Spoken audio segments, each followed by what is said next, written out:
We are both wearing orange, Joel C. Cortez. What is up, my man? This is not New York Knicks specific orange. This just happens to be, hey, don't get hit by a truck orange. It keeps you safe while jogging at night. Right? That's right. And you are wearing the orange to support our soon-to-be new overlords of the Western Conference, the Phoenix Suns. My man, how are you, brother? Yeah, well, I don't know about overlords necessarily. This is just the shirt that was clean out of the laundry today, but it is great to be back. You know, we talked 4 days ago, and it's amazing during NBA playoffs time how much can change in 4 days. It feels like a completely different landscape.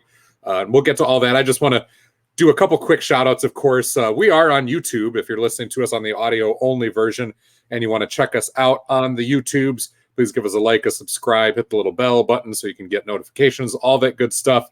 And if you're watching us on YouTube, find us iTunes, Spotify, all those great places, and listen to the audio version. Plus, the last thing I want to mention, and I won't spend much time with it, there's only one player, Arky Shea, in NBA history who has worn number 63. And this, of course, is episode number 63. Don't ask me what we're going to do once we get to episode 100 and beyond. I have no idea. But because we've gone NBA jersey related, just one player in NBA history, he actually played in 2016, not that long ago. It's not a guy from the 50s or 60s, as we've run into before. But oddly enough, many of these oddball numbers seem to be coming from the same team. Maybe it's because they have so many jerseys retired. That's kind of my theory out of this. But this would be the Cody Clark episode. One season with the Boston Celtics in 2016. Cody Clark wore number 63. And that season, yes, indeed, that was his only NBA season so far. There's still time. He appeared in 3 games. So let that not be an omen, whether good or bad, for this episode. I was going to, when you said they retire all these numbers, I was like, okay, well, clearly we're talking about the Celtics. And I was trying to think, who on the Celtics 5 years ago was on there for like a cup of coffee? Because like the Celtics retire everybody who's ever like completed a full two-handed dunk on right. like in their if you history. Shook Larry Bird's hand at some point, you probably get your jersey retired. Cody Clark was not going to be the name I came up with. By the way, this better not have been the name anyone came up with, honestly, unless you're like a diehard Celtics fan who hasn't missed a single game in 35 years or something. So I love doing this kind of stuff with you. There's playoff basketball on, and we're recording right now. The Mavericks and the Clippers are playing Game 7. They're the only ones left still playing in the first round. And it's now tied at 26. I have over 54 points in the first quarter. They have 52 with 4 minutes to go. Crazy scoring in this game. Crazy scoring in the Atlanta game in the first game. Crazy ending to that game too. Like I think we should start with what we just saw. What's the most prescient that we just saw with the Atlanta Hawks, because the Hawks barely eked out victories against my Knicks to get past round 1, and now they are winners of Game 1 and in Philadelphia with Joel Embiid, by the way, and That's Trae huge. Young. Yep. Trae Young, another fantastic game. I just won my bet, by the way. There's 55 points. Joel Embiid played for Philadelphia. Trae Young was nuts in the first half of that game. And Atlanta took it to Philadelphia the entire game. I mean, until the fourth quarter. But, like, Atlanta looked like what we've talked about on this podcast, a team ready to go for a title there right now for themselves. Yeah, I mean, I'm not going to go so far as to say they look title ready, but I will say that they are far ahead of schedule from what all of us gave them credit for. A lot of that has to do with their health. This is a team that, I think it's some crazy stat, like 9 guys averaged over double figures or averaged double figures during the regular season. So there are weapons aplenty, both as far as shooters, as far as guys that can get above the rim. I mean, John Collins just sealed the game, for example, with an absolute soul-crushing alley-oop from Trae Young. Oh my God. That put things to bed. And that's what that guy has done all year. Yeah. So what's really impressed me is not the fact that they have those shot makers. They've got the athletes. We knew they had that. We knew they could score. It's been their poise, generally under pressure. Now, granted, they almost choked away this game against Philly. We'll get more to the Sixers side of things in just a little bit here. They almost choked it away, but they were able to keep their cool enough and make just enough plays, including an enormously key 3 by Bogdan Bogdanović, really to kind of put them back up before Philly almost got it again. But it's been that, and it's been their ability to defend at a playoff level, to swarm, to get the right rotations. That's typically been a sign of a Nate McMillan team. And that's where we had the concerns with them going into the Knicks series. That was the concern coming into this, lesser so, but Philly's the better team than New York. I mean, so the challenge was going to rise that much more, and Atlanta has answered the bell. This looks like it's going to be a heck of a series, because as great as Joel Embiid played, and it's crazy to say this, I mean, the guy gave you 39 points and 9 rebounds. On a partially torn meniscus. Right. He doesn't look right. Yeah. Embiid doesn't look right. Yeah, it is so weird to be able to say that, because he made some great plays in that game, some phenomenal putbacks, some phenomenal sort of wraparounds, getting and ones, was huge in sort of keeping momentum when they were on that comeback that got him within 3, with about, I don't know, it was about a minute to go in the fourth quarter, like, and you're right, like he still looks off, and that's kind of wild in this series. The Trae Young side, I think, is wild, because Trae Young was just unconscious. Like, he's not a great 3-point shooter, but he was lights out early on against Philadelphia. He I think greatness can be defined in different ways, right? Yeah, you know, the percentages don't always tell the whole story. It's the timeliness, it's the devastating effect of a 3, you know, when you take them from, right? And that's where Trae really is great. And that's what we do. He would get, like, off a quick screen 3. Like, he would just take a quick step back, get a wide open 3. And, like, the shots look awkward as hell. Like, so when he's shooting the 3, it's like, ooh, why are your legs looking like that? Like, what is going on here? And then next thing you know, you're down 15. And you're like, what just happened? And it looked like Philadelphia was slowly having their soul crushed under the Bogdanovich threes that they were being made. Like, it just looked like Kevin Huerter hit some big ones in there too. It looked like they were about to get run out the gym, and it was close, but credit to them to keep fighting and to be able to get on that run late. They were able to get there were some discussions we can have about how Atlanta sort of played the rest of that fourth quarter, especially. But Philadelphia still had to make the shots when they finally need to make them, because Atlanta made them early on when they needed to. Philadelphia did not give up.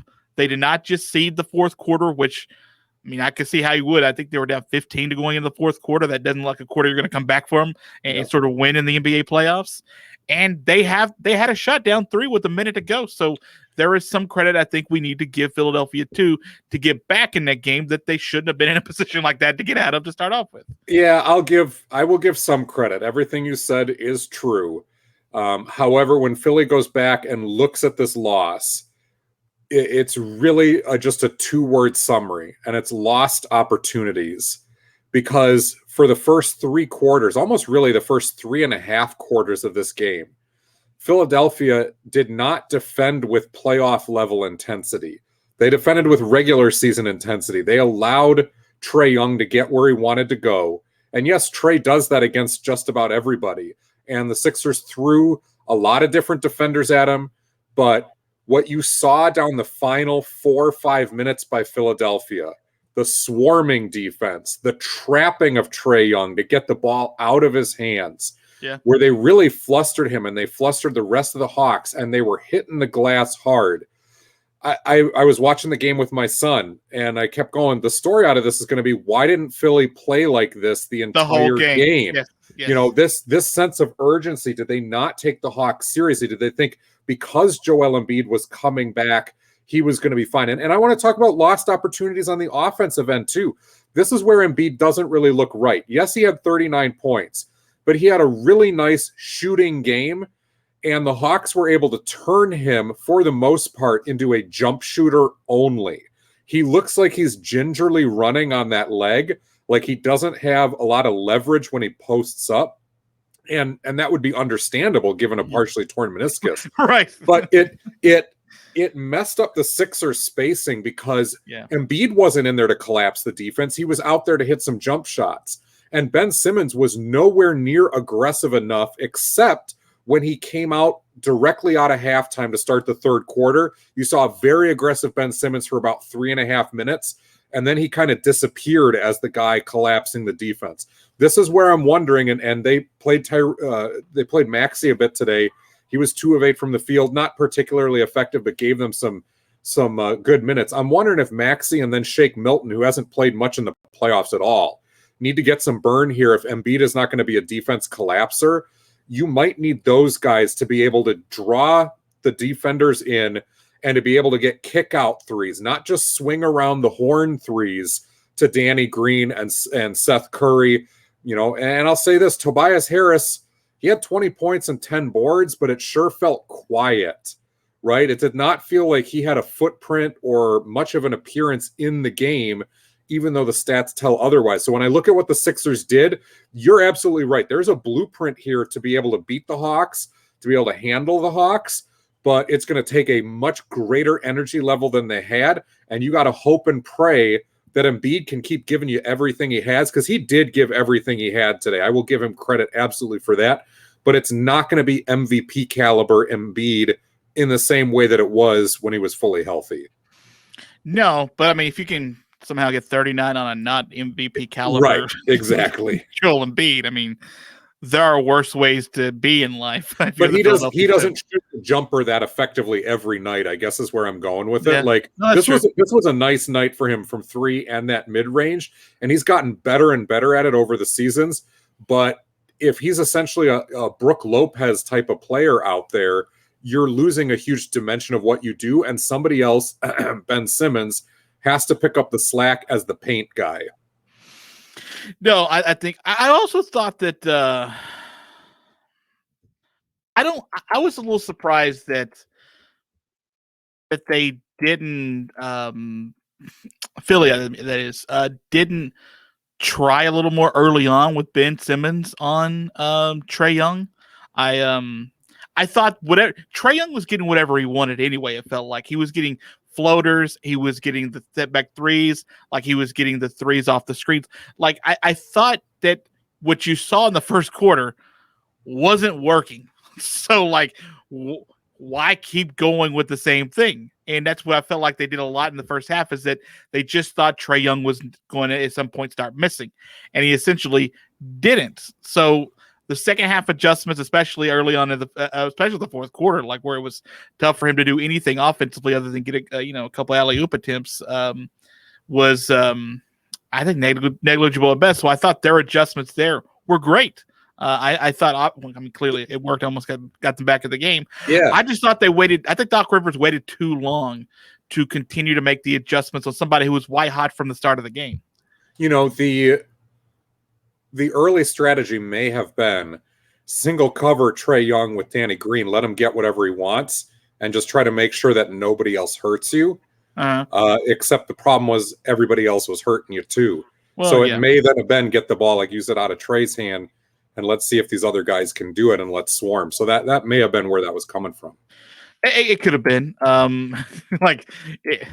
What are you going to do if everyone's making the shots, right? Like if you lose, right? yeah. Like Bogdanovich, I think made his first 4 shots or something in the first half. And you're like, okay, so everybody is going to be awesome today. Awesome. And I thought also I also don't think Doc Rivers did enough trying to slow down the momentum that was happening with Atlanta in that first half. I thought Atlanta would go on these real quick 6-7-0 runs. And then that's kind of the time where I got timeouts. I need to use it to sort of water down this momentum a little bit, because it's 17 all of a sudden. And that happened real quick. So, Yeah, I don't think they really made too many adjustments until halftime. And perhaps they had a game plan, that they really had a good hunch on. And you want to give it a full 24 minutes to see whether it's even applicable for the rest of the series. It's dangerous, but I think in a game one, you don't necessarily want to pull the plug on what you've been working on in practice for a while, because that can breed that can breed a lack of confidence real quick too, where guys go, oh, well, now we don't know what we're doing. So it may have been something along those lines as a coach. By the way, you're down 20 at the first half. That's when adjustments can be made and you got time to talk about it, Sure, but like maybe slow it down to where you're down 14 at the end of the first half instead of 20, and next thing you know, you're not in a dogfight to try to get back into a game, and that last minute of the game, you could be tied at that point or within. I mean, you're within one shot. So all of that, not a great game. Fantastic finish though, but not a great game there. Joel, by the way, you're going to see this GIF all over the place, and we're saying it now. Luka Doncic went for a sort of a finger roll at the end of the first quarter, missed. There was a putback by the Mavericks, but the camera guy found Luka on the floor at the end of the first quarter, and he gave a thumbs up while he was on the floor to the camera, like a double thumbs up. It's pretty funny. You'll see that somewhere. And I'm telling you that now, by the time you hear this here in about an hour or two. Joel, okay, so I'm gonna leave it to you now. Where do you think we should go next? Because there's been a lot of things that have happened the last 4 days, including my Western Conference champion going out in the first round with the Los Angeles Lakers. So do you want to go there next? And it's sort of the no. Let's keep it in the East because the Bucks and the Nets just played their game one last night, and then we'll head out to the West where. Certainly we can talk, Suns over the Lakers and what happens in LA. And then we got an actual series with Suns Nuggets too. So the Bucks obviously get their game one comeuppance a little bit against the Brooklyn Nets. I only say a little bit because you only got 43 seconds of James Harden because he pulled up lame in that game, holding that right hamstring. Did not see him the rest of the way. And Steve Nash was saying afterwards, the head coach, of course, said that I'm heartbroken for him. I don't know if we'll see him tomorrow, if we'll see him again. I don't know what's going to happen with James Harden. Kevin Durant said much of the same thing. I didn't know he was gone until we were running a play and he wasn't in his spot. And he hates it for him because he knows how much James Harden wants to be in this spot right now playing. Joel, this is what we talked about this entire lead up to the postseason. Can you get all three of these guys who I think were scored like 65 or 66% of the points in the first round against Boston?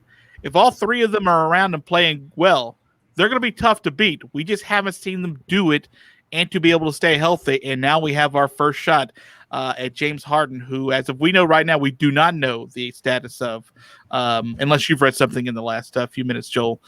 We don't know the stats. It doesn't look great for game two. But James Harden being out, how big of a deal is that for the Nets in this particular series against Milwaukee? It is an enormously big deal because the Nets still have the chemistry questions. They're not all that deep. They're especially shallow up front. There's not a lot of bodies there. And James Harden, despite his poor defensive reputation, actually does pretty well with guarding players who are much bigger than him. Because he's so big and strong, he can use that leg strength that he has, his chest strength as well. And he can body guys up. And he does a pretty decent job, actually, against people who are trying to post him up versus when he's having to chase around and switch and that sort of thing. So he gave you another body capable of playing inside. And certainly he gets into the paint on the other end of the floor. I'll give a shout out first to what Brooklyn did in the win. And it's got to start with Blake Griffin, who absolutely filled the breach when James Harden went down. And not only in a statistical sort of way, he had 18 points, 14 boards, which a lot of people say, yeah, that's kind of a throwback game, although throwback Blake Griffin was like 30 points and 14 boards. Right. But it was Griffin's just hard hat stuff that we haven't really seen. He doesn't have that reputation necessarily as like a guy who's throwing himself on the floor and diving in after every loose ball. And he was a flashy player. And I don't want to say he didn't have substance because he did. But the Blake Griffin we saw was a man possessed in game one. And he gave the Nets an emotional spark that really then got contagious. And you saw Nick Claxton come in and have a huge block and a couple of huge boards. They got 30 minutes out of Mike James and 12 points out of him, 7 rebounds. There was just a circling the wagons moment, and I've used that term before, where other guys stepped up because Harden wasn't there. And to their credit, Kyrie Irving and Kevin Durant continued to carry the load, but they allowed those other guys to get their moments too. They found those guys in key spots. Joe Harris, was another one. And they played together as a team. They showed more chemistry than we've given them credit for under really, really tough circumstances. So I tip my cap to them in game one. I'm really, really disappointed in what I saw out of the Bucks in game one, but we don't have to go there quite yet if you've got follow-up. Well, I do have a little bit of follow-up. It's not much. I'm disappointed in Milwaukee too, because well, we'll get to it. So first, let me ask you the question about Blake Griffin. I did not. Did you think we had this kind of Blake Griffin still left in the tank?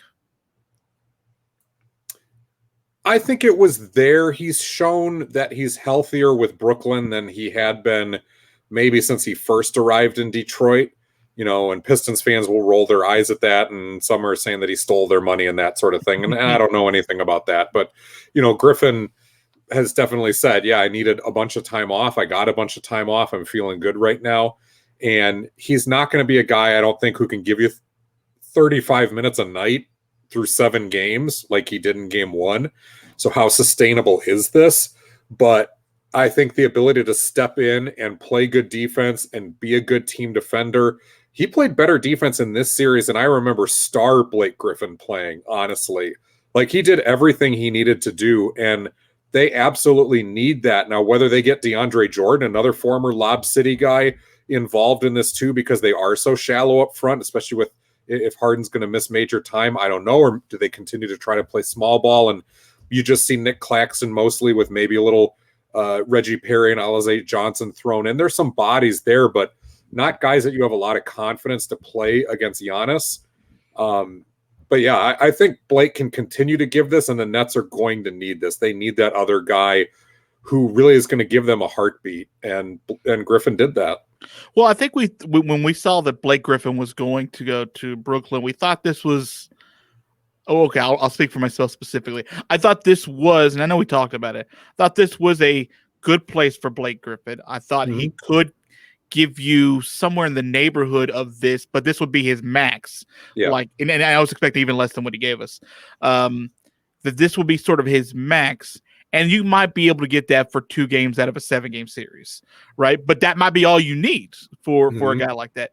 With the absence now of James Harden, and you're right, he cupped up and he played such good defense in that game. Like, no one expected that kind of defensive effort from Blake Griffin. And controlling the glass and, getting those loose rebounds. And he hit 4 threes. Like, there's not a whole lot that he didn't do. Yeah, and even in the second half where they really clamped down defensively, like, I thought what we got from Blake Griffin and what we got from the Nets in general was perfect.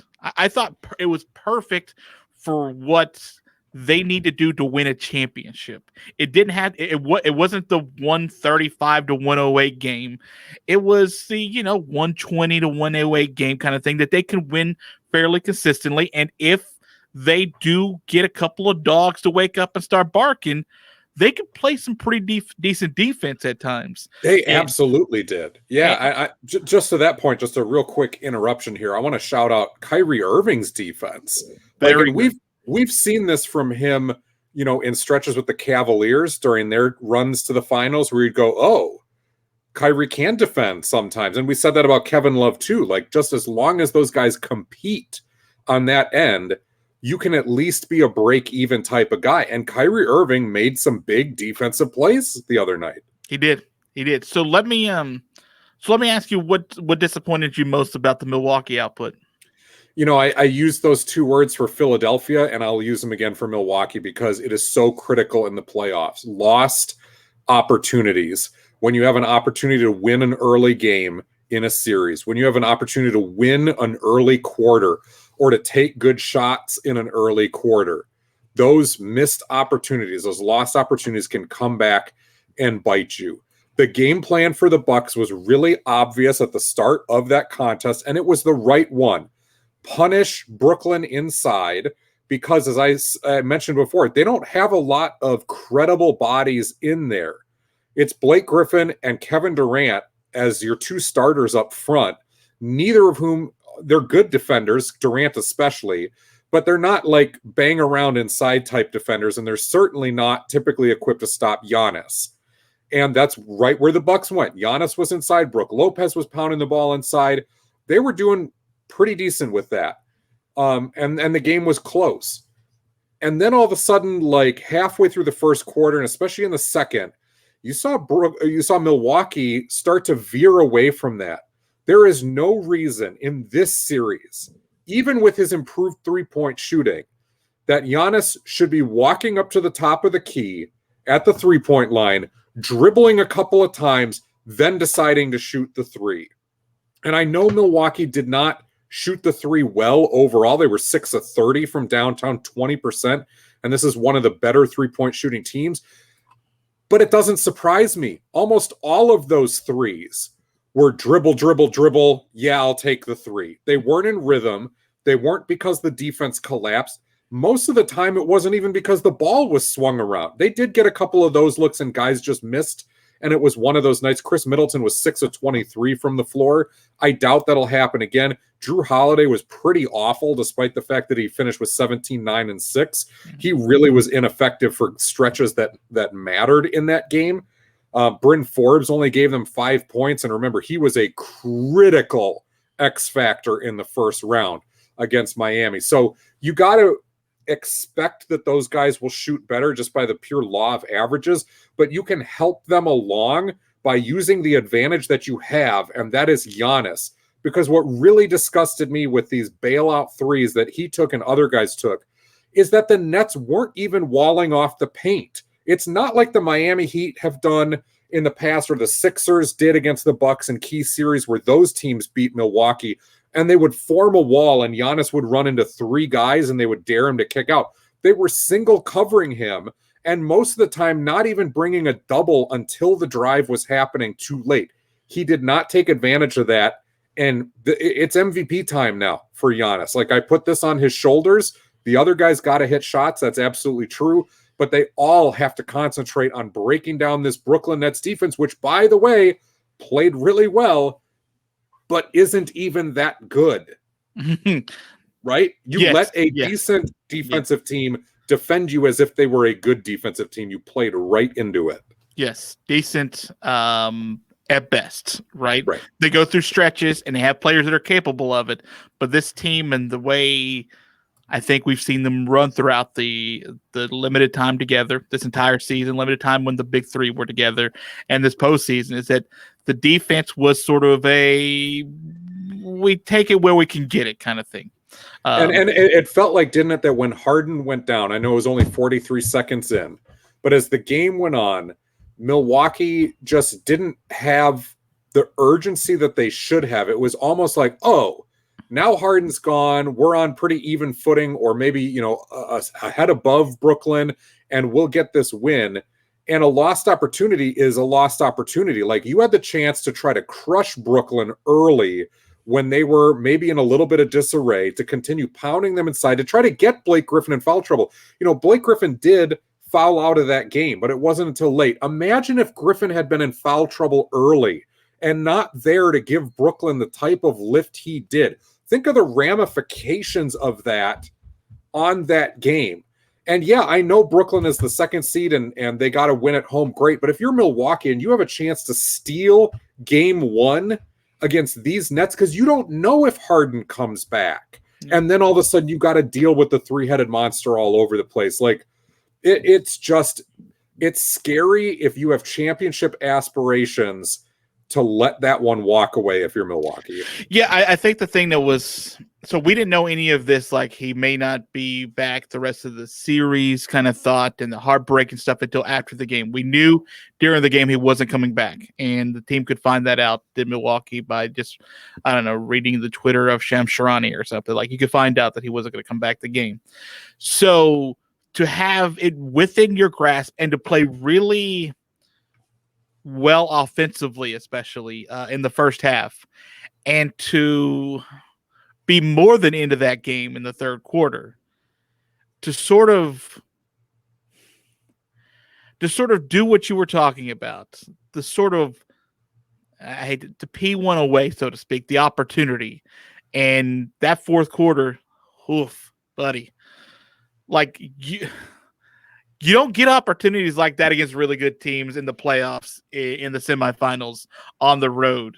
And I'm with you. Like, the chance was there for you to sneak one out, and you didn't.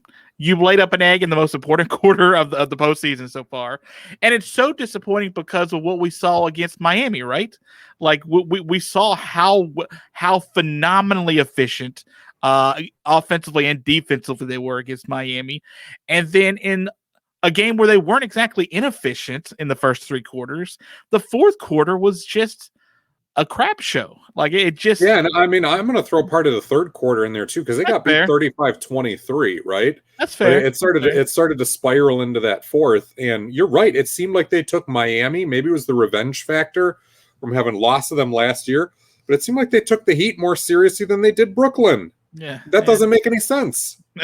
knowing the Brooklyn we know, and they should have known. You're right. It does not make sense at all that they do that. Okay, so those are two sweet series going up. By the way, if you're interested, the second quarter, less scoring happening in the second quarter. Luka, by the way, is 19 points in the first quarter. 19. Joel, can we say Luka Doncic is good? He's fairly pretty decent, yeah.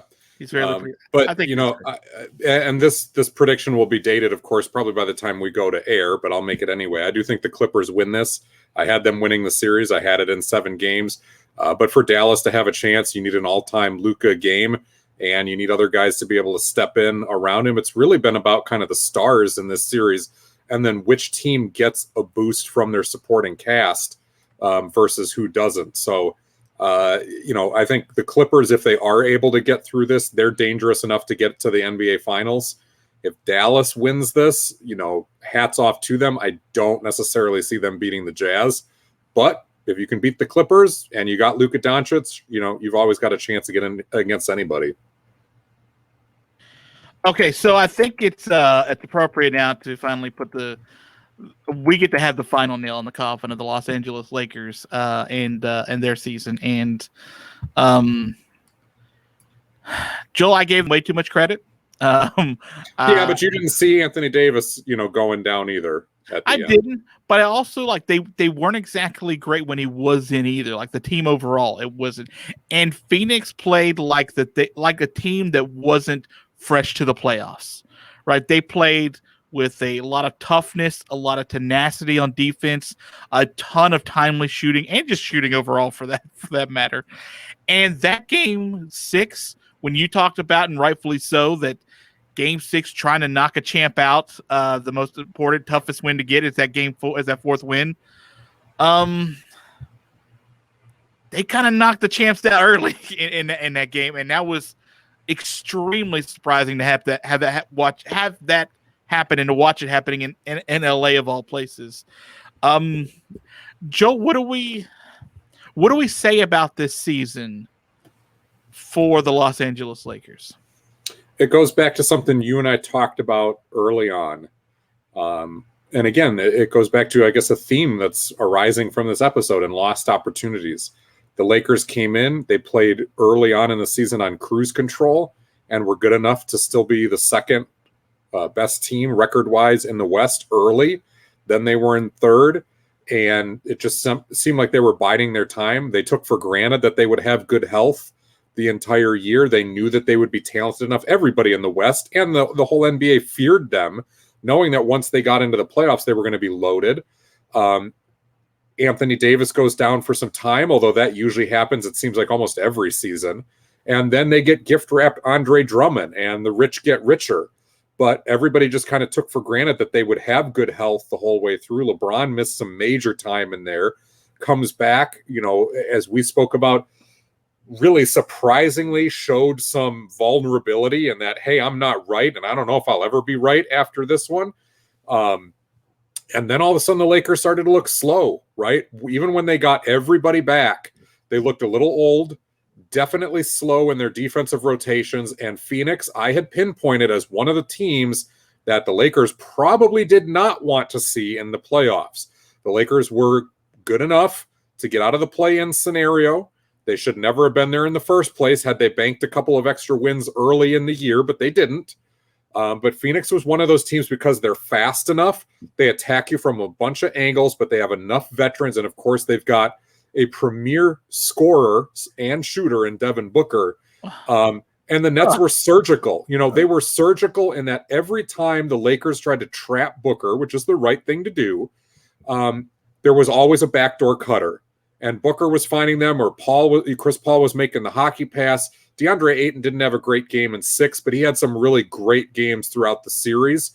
I got to give some discredit in that, the Lakers were 2-1 when Anthony Davis was whole. They had the lead in the series when Anthony Davis was healthy. And after he got hurt, Phoenix was able to take advantage of that. But, I look at Devin Booker and I see like Milwaukee Bucks, Seattle Sonics era Ray Allen. That's really the guy that I see of like a pure scorer. And Booker's the better passer because Booker spent time as a de facto point guard. But just able to get his shots from wherever. There was a couple of times throughout the series where maybe he wasn't as aggressive as he needed to be, and he was getting trapped like crazy, but the Suns adjusted, and you saw a team, like you said, that played above their maturity level. It's great to have guys like Chris Paul and Jay Crowder who have been around the block a little bit, and Monty Williams is a really good coach, and I'm sure the message was knock them out.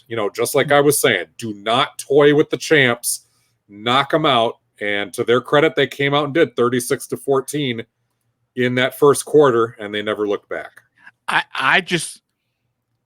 Joel, I tuned in a few minutes late, and I missed the competitive part of the game. Like, I think I was like 4 minutes late into the game, and I was like, what just happened? Like, it was so baffling to me to watch this team. Lakers, I mean, specifically, to watch them be so disjointed this entire season. And then I wouldn't even say this entire season, right? I'll say the second half of the season, right? Well, I would argue that, like, they were what's the word? Lazy is not a fair word. Lackadaisical. Yeah, casual. Yep. Yeah, casual. Yes, early on in the season, sort of playing for the health of in the stretch run, and because they got themselves into a vulnerable position, they got one of the worst matchups they could get. What turned out would end up being like a team that it's so dangerously athletic compared to what the Lakers were at the end of the season, that Anthony Davis, sort of be damned for a minute. I know they were up 2-1, but like it wasn't as if they ran away. Like they had to come back in one of those wins and beat Phoenix for one of them, which is not impossible. Everybody has a chance to do it, but I'm stunned at the way LeBron goes out in the first round for the first time ever. The way it sort of happened. Like you knew there's a good chance eventually it would happen, and maybe it's just when he was on a faltering team. I just didn't think this Lakers team would be that faltering team, and it's injuries, the lack of sort of health of being able to sort of stay together and play together for the duration of the season. And early on, they were trying to manage the fatigue of literally just playing in the bubble and having to come into a season. All that eventually wore on them against a really fast athletic team that was hot all season. Yeah, and in that final game, the Lakers not only looked old and slow, they looked old, slow, and discouraged. There was not a lot of urgency. LeBron looked like he thought he was better than everybody else to be out there. Like his body language in rotations and on defense was kind of walking around, not getting his hands up, as if, again, he felt like, oh, you guys have let me down, and I don't deserve to be out here with you, or vice versa. Yeah.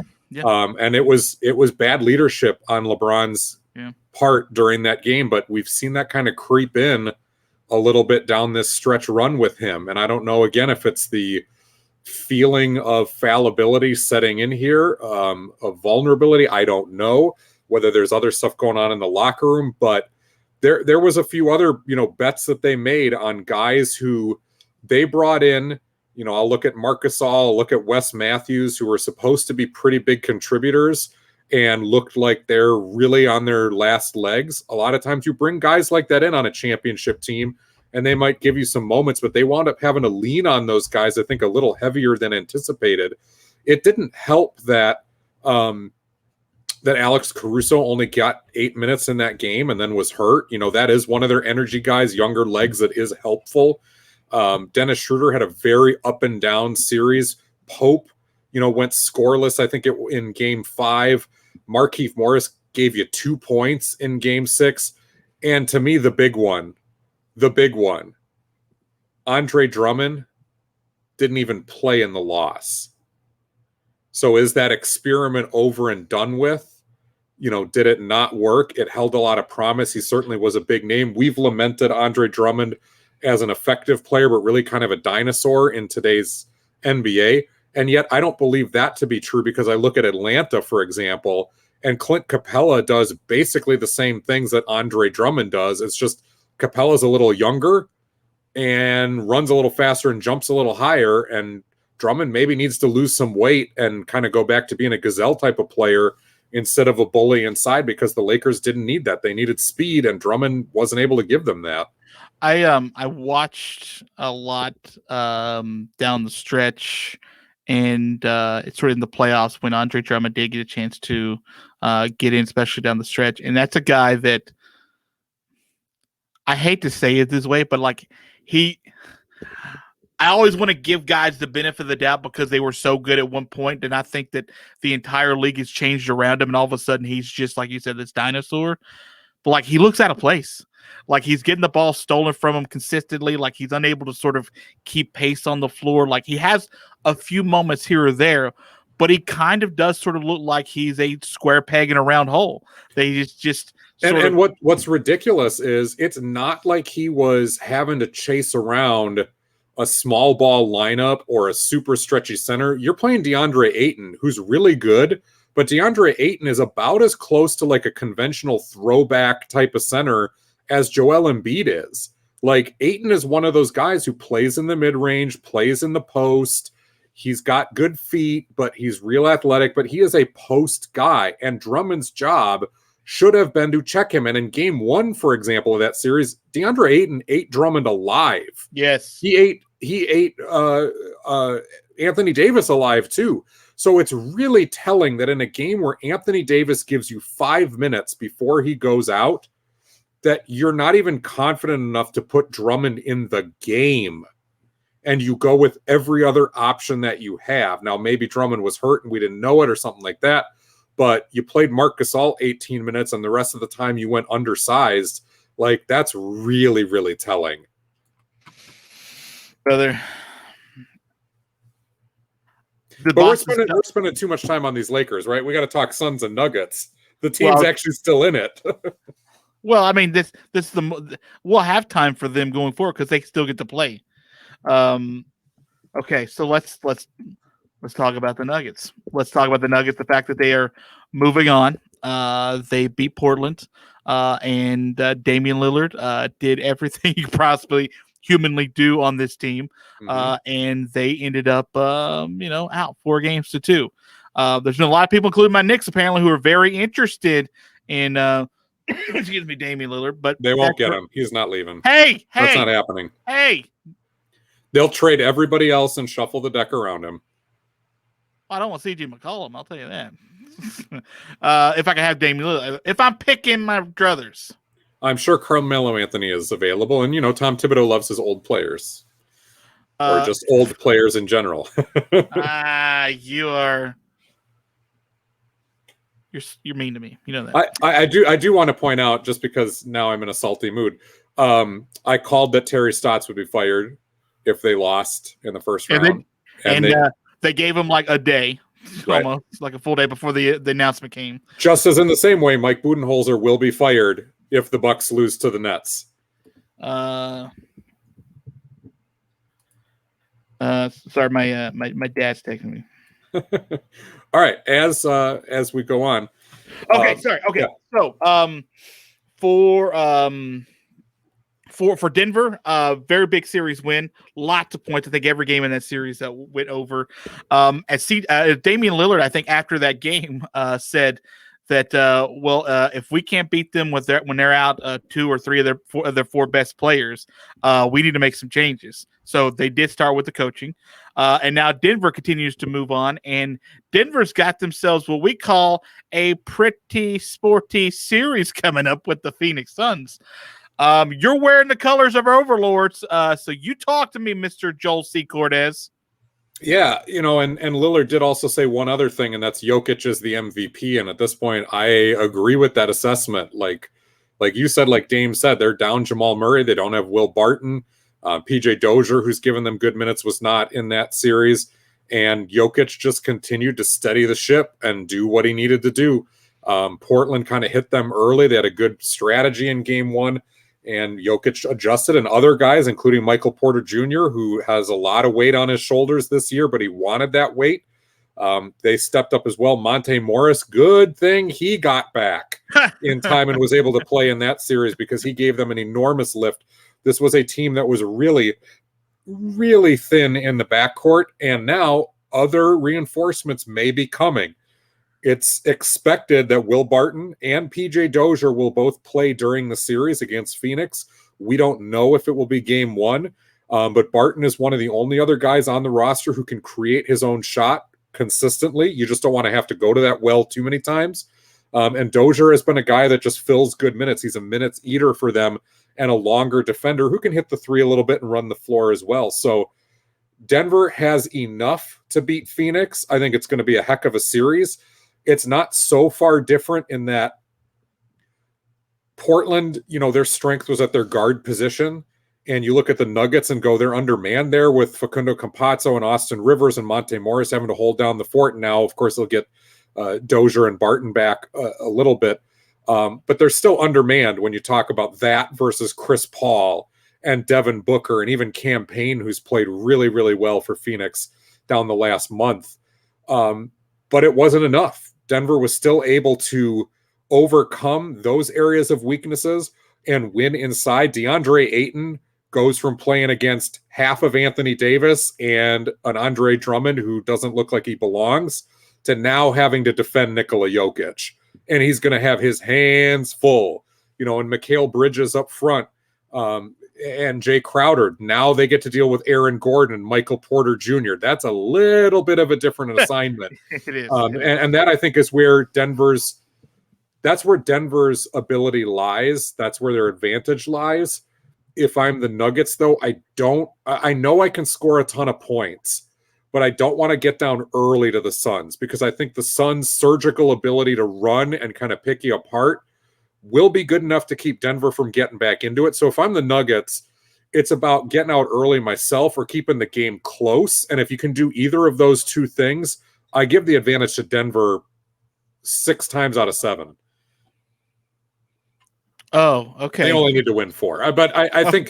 Sorry, I was like, so they win the series 6 games to 1? I don't know why my head went that way. You try to do the math. No, that was probably not a great way to say it. But I think Denver has the overall advantage here. I am picking them to win the series. I'm not going to be surprised if this one goes 7 games. It may only be 6. And I don't like the pick because I think Phoenix is certainly capable of beating the Nuggets. Yeah. But Denver, they've been through a lot. You look back to last year in the playoffs and the stuff they overcame. This now is a battle-tested Nuggets group. Yes. They just absolutely are. They've taken their licks in the playoffs. They've had some success. They've done everything you want an up-and-coming team to do. And the time is now. Yeah, the only thing that causes me any kind of pushback about by the way, still the team I picked to start the season to win the Western Conference. Right. The only thing that gives me pause is the depth that they're missing, the high end depth that they're missing, and it may not be a factor in this series. But Jamal Murray sure would have helped, right? Jamal Murray sure would have helped. But if you think about now who is left in the playoffs, like in the West, like Denver can win it just as well as anybody else. It's wide open with the Lakers gone. I mean, that was the lurking bugaboo for everybody. And now that the Lakers are gone, the field is wide open. Yeah, and it looks like, we'll say Dallas is trailing by 8 at halftime against the Clippers. By the way, 132 points in the first half in that game. Whoo, doggy. But, that if it's the Clippers, if the Clippers had to go to whoever it is, but if it's the Clippers, they had to go to 7 against an offensive juggernaut at times if you let them. Superstar player like Luka Doncic, and he's got 29 first half points. That it took them 7 to get past them if they do get past them. So you're not really super afraid of them. They're not going to be super intimidating. Then you have Utah, who is fine, but they weren't really tested to the brink that they could have been with Memphis outside of that first game. And that's fine for them too. When Donovan Mitchell came back, it was all Utah. Right. And if you're Denver, you've got to like your chances when you get to Phoenix. The thing I do like about Phoenix is that for another series with the type of shooting that they did get, and I don't expect necessarily Devin Booker to hit 6 threes in the first quarter again, but I didn't expect it this series either. Phoenix can win a couple games just based on that. And that could be a really long, good series. I don't know if it will be. I tend to not lean that way. But there's something about a team being this hot right now at the right time. They were hot all season. They didn't let the defending champs get in their heads, even when they went down 2-1. And they played sort of their ball the entire way. That it could get through another series. There's no absolute juggernaut coming out of this West right now. So this could be a toss-up series for me. I know you seem to like Denver and their battle test in this to be able to get through it. I may lean that way with you, because I picked them to start the season. But I think this could be another really good series. A lot of points, too. A lot of points. Yeah, and I mean, to the credit of the NBA, and congrats to all of us viewers, I look at every single one of these semifinal series as having the potential to go 7 games. Now, I may amend that if Dallas is able to beat the Clippers today. I don't think Dallas can take Utah to 7 games. I think the Jazz will out-execute the Mavs in that situation, and they won't have the answers for what Utah does, whereas I think the Clippers, and having Kawhi Leonard and Paul George, they've got some better answers to that question. But yeah, any of these series could go 7 games. I had picked the Bucks in 6. I don't feel great about that now after what I saw in game 1. But yeah, this should be a great one with Phoenix and Denver. I hope people tune into that. I know it's not huge TV markets, and NBA fans are kind of fickle, especially some of the big marketplaces that they only watch their guys, but tune in and enjoy this series, because it should be a heck of one. And yeah, you might be looking at one of these surprise teams to come out and make it to the NBA Finals this year. So what do you think in the conference finals, the lowest possible seed do you think that we'll see? If Dallas wins, they'll be a 5 seed, but Atlanta's a 5 seed, and they won game 1 against Philadelphia earlier today. Do you think the conference finals, we're looking at the Utah takes on the winner of this game where we're just sort of alluding to with the Clippers and Mavericks. Do you think we get a 5 seed in the Eastern or Western Conference Finals? I think it's entirely possible that Atlanta can beat Philadelphia, not just based on what we saw today. I was saying that before the series, because Embiid is not going to be 100% during the series. I was surprised he even played in game 1. And, to his credit, I don't think Atlanta can win against a Brooklyn or Milwaukee. Obviously, we keep doubting them and they keep proving us wrong, but I would be really surprised. So Eastern Conference Finals, possible for the Hawks, not probable. Like I said before, I don't think Dallas can beat Utah if they go to that next round here. So then you're looking at 1, 2, or 3 coming out of the West. And for me, the lowest coming out would be Denver. But yeah, it's so wide open. You can talk yourself into, the Clippers at 4. You can talk yourself into Utah, Phoenix, or Denver. Oh, I just mean getting to the conference final, not necessarily to the championship. I didn't think Dallas would get the Clippers to 7. To be honest with you, I thought that was probably going to be 5 or 6 games. Well, but Dallas came out and played with urgency, and the Clippers didn't to start the series. And we're seeing that with a couple of these other series, and then the Clippers woke up and you're like, oh yeah, Kawhi Leonard is really, really, really, really, really, really good.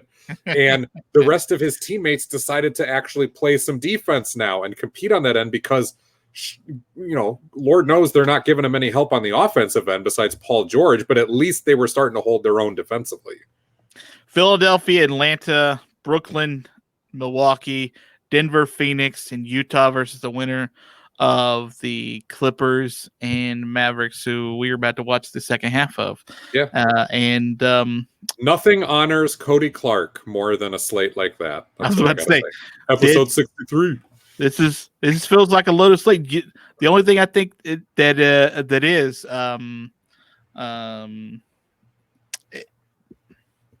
maybe. Let me ask you about real quick on this. Do you think? I hate asking this because it never really matters to me, but you tell me what you think.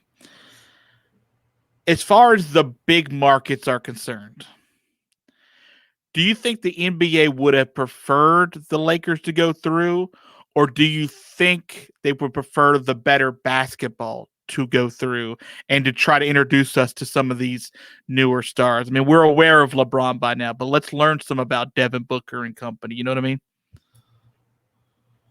Probably depends on who you ask. I'm asking you. I'm asking you. Well, but we're hypothetically saying the NBA. So you are the NBA. If I'm the NBA, I'm never, ever, ever, ever, ever going to turn down getting the Lakers or the Celtics or the Knicks or the Heat or the Bulls. Those are basically the 5 golden market franchises. Getting those ones into the finals. But if it can't be done, and I am not a believer, and I've said this before, I'm not a believer that the NBA itself rigs series. I am a partial believer that Tim Donaghy may have rigged series for gambling issues, because when you go back and look at some of those games with the Kings and the Blazers where the Lakers were involved, and back during the David Stern era, I don't know. I could believe it more. I could believe that it was possible more during that era, especially during the early 2000s, where the league was having to claw out of the post-Jordan years, and suddenly you had the Lakers, and there really, really did seem like a lot of push to keep them in the finals. But I don't drink. I drink like maybe a quarter of the glass of that Kool-Aid, not the full glass.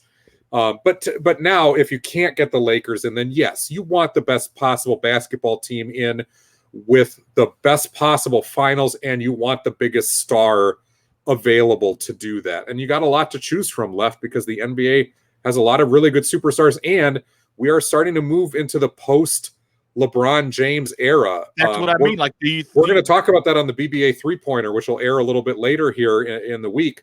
The post LeBron era is coming, and you want your next wave of guys to be on tap now. Devin Booker's coming up very fast and strong. Trae Young has introduced himself to a whole new group of people. Giannis is already there. Jokic is in the conversation. Yeah, Doncic, of course. Kids love Luka Doncic right now. He has turned it into another just bright face for the association. Yep.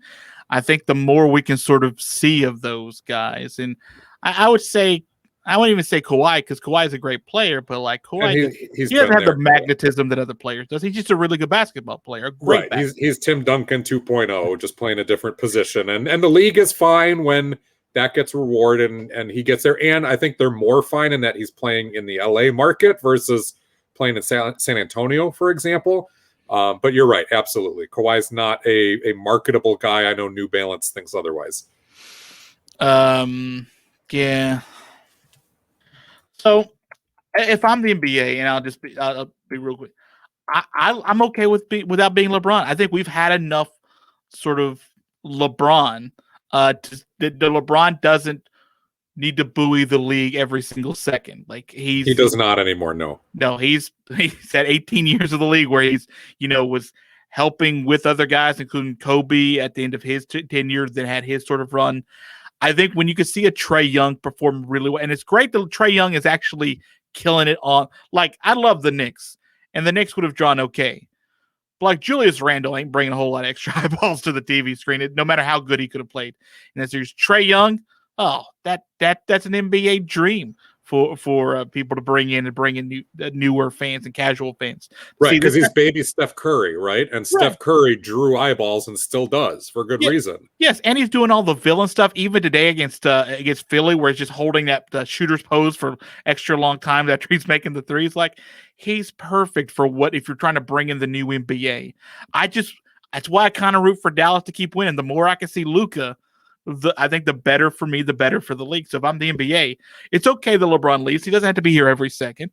And then I'd like Milwaukee to play for 6 or 7 games if I could to keep them going. But if you're probably going to still get some version of Kevin Durant or Giannis Antetokounmpo going for the next way, or Kyrie Irving, because people seem to still like him. So I think you can get a nice mix of guys who aren't in their 20th season and guys who are in their 4th season.